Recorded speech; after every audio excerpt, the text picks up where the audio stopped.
खासदार नवनीत राणांनी जे तो भाजपमध्ये प्रवेश केलेला आहे त्यामुळे रवी राणांच्या भाजप प्रवेशाच्या चर्चा सुरू होत आहे। यावर आज खासदार नवनीत राणांनी प्रतिक्रिया दिलेली आहे। नवरा बायको मध्ये जे आहे ते बाहेरच्या लोकांनी बोलू नये अशी प्रतिक्रिया दिली आहे। याच्याविषयी कोणीकडे आपल्या सोबत स्वतः आमदार बच्चू कडू आहेत। कसं पाहता नवनीत राणांच्या प्रति? मला असं वाटतं का त्यांनी आता नेतृत्व मान्य केलं नाही बावनकुळेंचं। त्यांनी सरळ म्हटलं का नवरा बायकोच्या भानगड काय आहे। बावनकुळेजीनं काय म्हटलं का नवनीतजी रवी राणाला भाजपात आणणार। हा काही सांसारिक मुद्दा नव्हता, हा राजकीय मुद्दा होता। ये वाला लेते हैं। Inverter AC. आप गैम्बलर हो ना?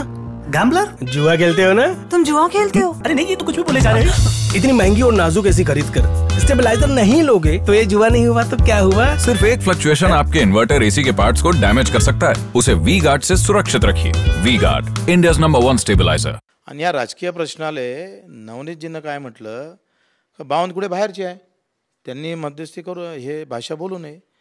आता भाजपचा राजकीय प्रदेश अध्यक्ष जेव्हा बाहेरचा होते, गरज सर्व वैद्य मरो, ज्यांनी एवढे प्रयत्न केले बावनकुळेंनी त्यांना ते बाहेरचं समजतात, हे अतिशय दुर्दैवी गोष्ट आहे। म्हणजे किती लाचारी आपण स्वीकारावं याची काही सीमा राहिलेली दिसत नाही। आणि म्हणून आता त्यांनी असंही म्हटलं का आमचे नेते देवेंद्रजी आहे, आमचे नेते अमित शहा आहे, आमचे नेते मोदीजी आहे। निवडून आल्यावर ते म्हणून देवेंद्रजी कुठे नेते आहे, आता मी महाराष्ट्रात नेतृत्व मीच करू शकतो, असंही त्यांच्यामध्ये अहंकार येऊ शकतं, तसेही पावलं पडू शकतं। मला वाटतं मला राणाचं पण वक्तव्य माहीत पडलं, मरण पण मी पक्ष बदलणार नाही। काय व्यवस्था आहे, एका घरावर 2 झेंडे लावायची व्यवस्था आहे। एका बाजूला भाजपाचा झेंडा, दुसरा स्वाभिमानचा झेंडा, आणि मग जर सत्ता बदललीच भाजपची तर राणाजी राष्ट्रवादी काँग्रेसच्या सरकारमध्ये आणि रस्त्यावर नवनीतजी। हे आम्हाला जमलं नाही। मला तर वाटते याचा अभ्यासच करावा लागेल, याच्या बाबतीत ट्युशन घेतली पाहिजे खरं तर। म्हणजे एका नवरा बायको वेगवेगळ्या पक्षात एकाच घरात राहून मी असे नवरा बायको पाहिले एकमेकाच्या विरोधात लढणारे, पण हे पहिलं जोडपं आहे हिंदुस्थानातलं का एक भाजपमध्ये आहे आणि एक स्वाभिमानमध्ये आहे। आणि भाजपची केवढी लाचारी आहे बघा, का एवढ्या मोठ्या पक्षाले नवनीतजीले पक्षात घेता आलं, एकही कार्यकर्ता नवनीतजीसोबत आला नाही, सगळे कार्यकर्ते स्वाभिमानमध्ये आणि एकट्या नवनीतजी भाजपमध्ये। मोठी शोकांकित आहे ते। हे काही राजकारण म्हणून मी बोलत नाही, पण हे चिंतन मंथन मतदारांनी करावं, भाजपच्या कार्यकर्त्यांनी करावं। आत्ताच जर बावनकुळे बाहेरचे म्हणतात तर जे काम करणारे जुने आमचे भाजपचे नगरसेवक असन, कार्यकर्ते असन, आमदार असन, ते तर कधीचेच बाहेरचे झाले। म्हणजे रवी राणांनी स्वाभिमानाची टीम उभी करावी राज्यात, वेळ आली तर भाजपमधून त्यांना आमदारकी द्यावी, नगरसेवक द्यावं, जिल्हा परिषद पद द्यावं, अशी व्यवस्थित सिस्टीम उभी करणार आहे। रामटेकमध्ये तुम्ही पाठिंबा दिलेला आहे, अकोल्यामध्ये देखील काँग्रेसला पाठिंबा दिला, तुम्ही महायुतीत आहे।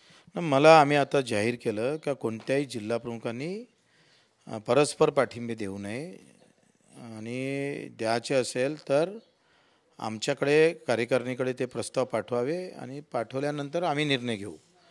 आता काल परवा एक प्रस्ताव आमच्या हातकलंगे जिकडे राजू शेट्टीजी उभे आहे, जे शेतकऱ्यासाठी लढत असतं, म्हणून त्या कार्यकर्त्यांचं आमच्याकडे ईमेलद्वारे पत्र आले का आपण राजू शेट्टींना पाठिंबा दिला पाहिजे कारण ते शेतकऱ्यांच्यासाठी लढतात।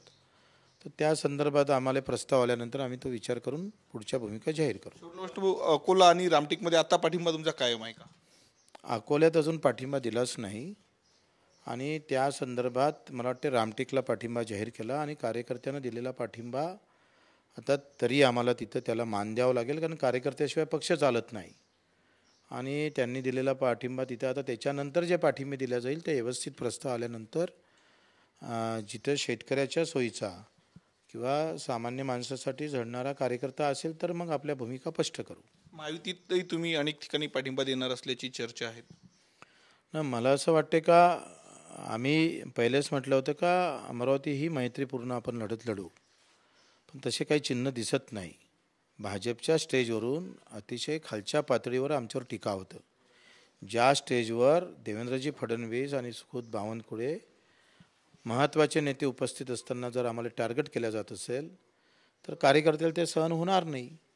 आणि सहन न होण्यामुळे मग ते आपोआपच महाआघाडीकडे जाईल. तर तो काही आमचा दोष नाही, तो युतीतल्या रवी राणाचा दोष आहे. त्यांना सांभाळावं. त्यांना गरज असेल आमची तर त्यांना सांभाळलं पाहिजे, त्यांना आवरलं पाहिजे. नाही आवरलं असेल तर मग पर्याय राहणार नाही. नक्कीच. तर हे होते आमदार बच्चू कडू. कॅमेरामन अनिकेत दहातोंडेसह मी स्वप्नील उमाप, TV9 मराठी, अमरावती.